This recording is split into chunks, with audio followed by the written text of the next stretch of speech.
911.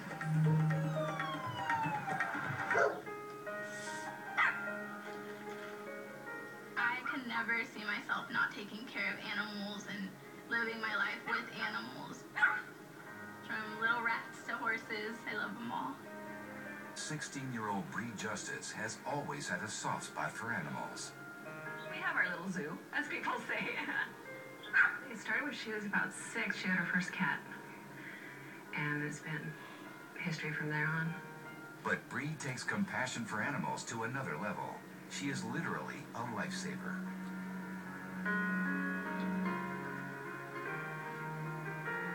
Everybody knows Brienne. I mean, in this area, she's the epicenter of animal adoption.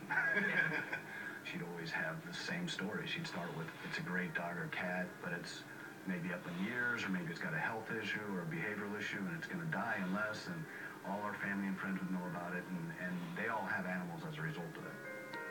Everybody, tells me, you can't save everything, and I just tell them that I can sure try. When she was 12, Bree began volunteering at the Orange County Humane Society. We actually have an age cap of 18 to volunteer, but she was so persistent and she seemed like she was just so into the animals that we thought we needed to make an exception with her. And she was here so often that I told her we might as well pay her. Bree is very confident, great with animals. She has a lot of love in her heart, and when she could be out doing other things with her friends and hanging out like a lot of the other teenagers, she chooses to be here.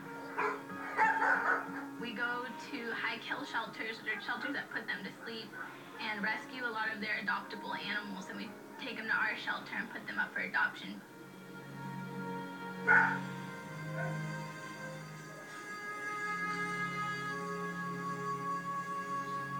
Unfortunately, not all dogs are easy to place, and many dogs with a lot of different issues are just not adoptable.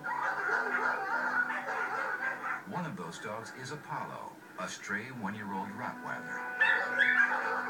If somebody comes near him, he turns very aggressive, and it's really escalated since he first came in. He's very aggressive toward men, but Bree, he just turns to this little teddy bear. When I first met Apollo, he was aggressive towards me. I would go in his cage and feed him, and he'd try to go after my ankles. When I tried to put a leash on him, he'd try to snap at me, but I realized that he was only scared, so I persisted. I remember we took him to the beach, walked him all the way downtown and back after that. He loved me. Bree had volunteered to take him home and foster him, but she has a brother, she has a father, and other men at her house, so it was a risk for her to do that as well. But after 10 months at the shelter, time is rapidly running out for Apollo. It's too much of a risk to send him out to a home where he can hurt someone in the public, so if we didn't find him a home, then unfortunately we would have to put him to sleep. Desperate to find a solution before Apollo was euthanized, Bree and her co-workers tried one last chance. They decided to wait in line with over 2,000 other dog owners who hoped to get Caesar's help. That very next day, Monday, Apollo was due to be put to sleep. And we just put him in the car, drove over, knowing that we did everything that we could to save him.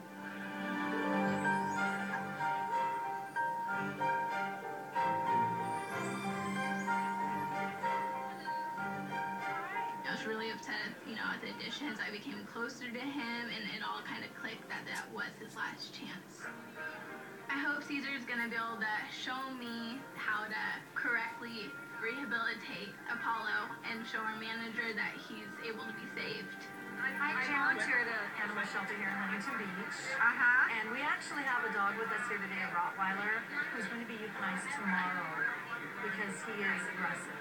And so we're desperate. We just thought we'd maybe try if he can do anything to help us. Oh, gosh. For Apollo, you could see it in his eyes that he had so much love and he wanted to be a good dog. He wanted to go home and be somebody's forever pet. He's aggressive towards people, not men. Some men. He just could not get past the fact that he had either been abused by a male figure or mistreated in some way to where he just was too afraid and he just had to keep his guard up. He just sits in his doghouse and growls and basically has no hope. And it's so hard because he loves certain people. He becomes your best friend. He plays ball. If we could get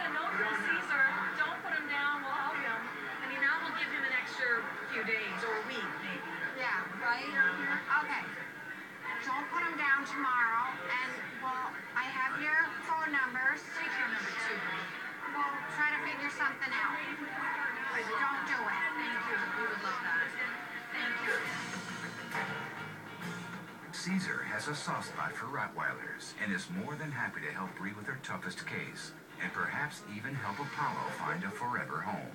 You trust him with you? With me, not with anybody else. He trusted one male that worked at the shelter, and then he took him home, adopted him, and then he bit him, and he bit another child. So he brought him back. What was the older male human doing that he was bitten? He was cleaning out his kennel. He went in there, he went to go grab the blankets out of the doghouse, and he bit him.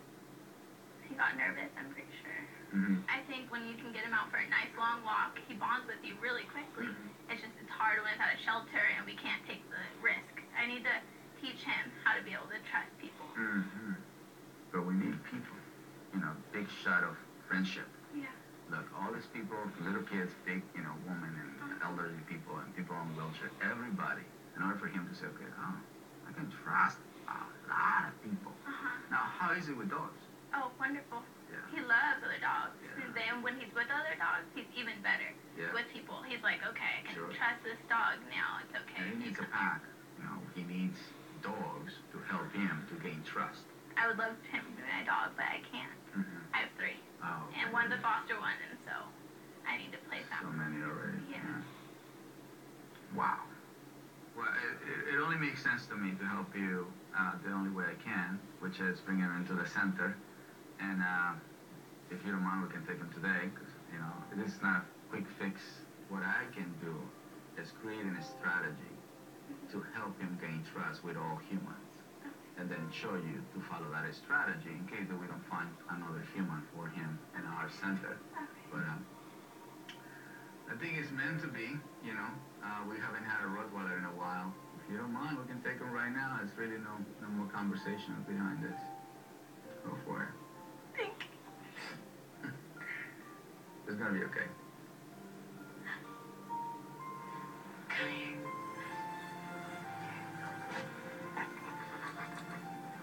You're all right, Kate. I'll get taken care of. The first time I saw him on TV, I was sitting there in awe.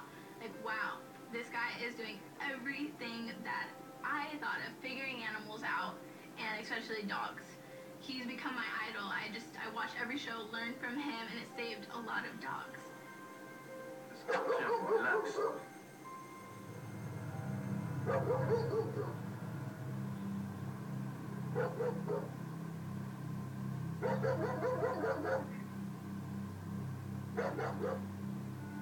We know that, you know, that you can make friends out of him if you take it for a walk, but there's a very delicate way to approach. If you notice, I'm taking my time.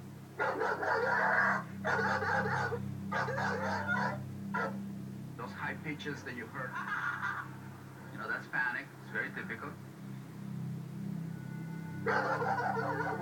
Fearful cases not necessarily want to bite you. They just want to run away from you. But when you corner an animal that is in a fearful state, they're not using common sense anymore. They don't know you're trying to help them. The brain can only stay in a fearful state for so long. Then the brain calms down. So after the storm is calm, always. So who knows how this was created, but this was created by a human, and it's possibly a man. He deserves it. He's a good dog. He deserves a good place to go and to find a home. As much as I'm going to miss him, it's not the best for him to be somewhere, you know, like the shelter. Before leaving for the dog psychology center, Caesar hopes to begin creating a bond with Apollo by taking a walk together. Go meet Daddy and Junior, buddy. Daddy and Junior will accompany Apollo on the ride back to Caesar's place. Good meeting. This guy isn't sure, Junior isn't sure about him. Junior is a pit bull, as you know.